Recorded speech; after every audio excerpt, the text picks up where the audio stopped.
নমস্কার। আবারও শিরোনামে নন্দীগ্রাম ২১-এ সেই হাই ভোল্টেজ লড়াইয়ের পর এবার ২৪-এর লোকসভা পেরিয়ে ২০২৬-এর বিধানসভা নির্বাচনের দামামা বেজে গেছে। কার পাল্লা হাওয়া বেশি, কার দখলে থাকবে নন্দীগ্রাম? আজকের বিশেষ প্রতিবেদনে আমরা তুলে ধরব সাম্প্রতিক জনমত সমীক্ষা ও রাজনৈতিক সমীকরণ কী হতে চলেছে। ২০২১ সালে গোটা দেশের নজর ছিল এই একটাই আসনেই মমতা বন্দ্যোপাধ্যায় বনাম শুভেন্দু অধিকারী। সেই দ্বৈরথে শেষ হাসি এসেছিলেন শুভেন্দু অধিকারী। তবে তৃণমূলের পক্ষ থেকে কারচুপির অভিযোগ তুলে আদালতের দ্বারস্থ হয়েছিলেন মমতা বন্দ্যোপাধ্যায়, যা আজও বিচারাধীন। ঠিক আছে, এতদূর পর্যন্ত আপনাদের ক্লিয়ার করলাম। এইবার ২০২৬-এর লড়াই এবার বড় বদল। বিজেপি থেকে প্রার্থী হিসাবে আবারও থাকছেন শুভেন্দু অধিকারী, যিনি এবার নন্দীগ্রামের পাশাপাশি মমতা বন্দ্যোপাধ্যায়ের গড় ভবানীপুর থেকেও লড়ছেন। অন্যদিকে তৃণমূলের হয়ে এবার লড়াই নেমেছেন তারই প্রাক্তন সহযোগী পবিত্র কর। নন্দীগ্রামের সমীকরণ এবার জটিল। সম্প্রতি সমবায় কৃষি উন্নয়ন সমিতির ভোটে বিজেপি সব কটি আসনে জয়লাভ করে বড় চমক দিয়েছে। তবে ভোটার তালিকায় বিপুল সংখ্যক নাম বাদ পড়া নিয়ে নন্দীগ্রামে তৈরি হয়েছে নতুন বিতর্ক। বিভিন্ন সংবাদ মাধ্যমে ওপিনিয়ন পোল বা জনমত সমীক্ষা কী বলছে?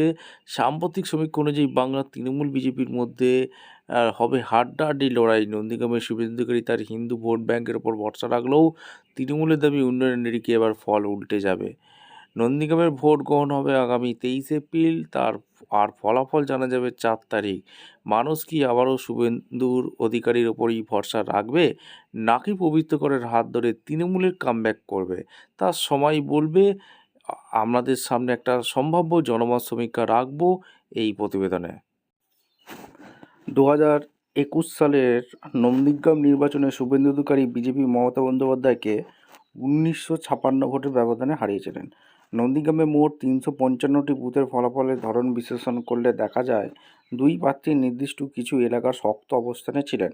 বুথ ভিত্তিক আধিপত্যের আমরা এখন বিশ্লেষণ করব। স্বাভাবিকভাবে শুভেন্দু অধিকারী নন্দীগ্রামের অধিকাংশ বুথেই প্রায় 61% বেশি এগিয়েছিলেন। অন্যদিকে মমতা বন্দ্যোপাধ্যায় তুলনামূলকভাবে কম সংখ্যক বুথে এগিয়ে থাকলেও মুসলিম প্রধান ও কিছু নির্দিষ্ট অঞ্চলে বড় ব্যবধানে লিড নিয়েছিলেন। মমতা বন্দ্যোপাধ্যায় তৃণমূল যে বুথগুলিতে এগিয়েছিলেন সেটা হচ্ছে নন্দীগ্রাম 1 নম্বর ব্লকে মুসলিম অধ্যুষিত এলাকাগুলোতে তিনি ব্যাপক লিড পেয়েছিলেন।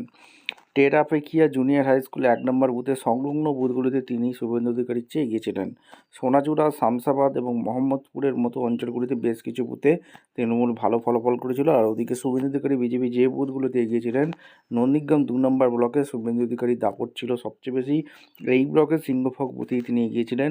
মঙ্গলচক নিউ প্রাইমারি স্কুল এবং বয়াল অঞ্চলের বিভিন্ন বুথে, যেমন উত্তর বয়াল প্রাথমিক বিদ্যালয়, বিজেপি প্রার্থী বড় ব্যবধানে এগিয়েছিলেন। রেয়াপাড়া এবং খোদামবাড়ির মতো হিন্দু প্রধান এলাকাগুলিতে বিজেপি প্রার্থীর লিড ছিল লক্ষণীয়।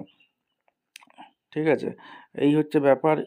এখানে কিন্তু 2026-এ কী হতে চলেছে, 2026-এ খুব সামান্য ভোটে হলেও বিজেপি প্রার্থী শুভেন্দু অধিকারী এগিয়ে আছে।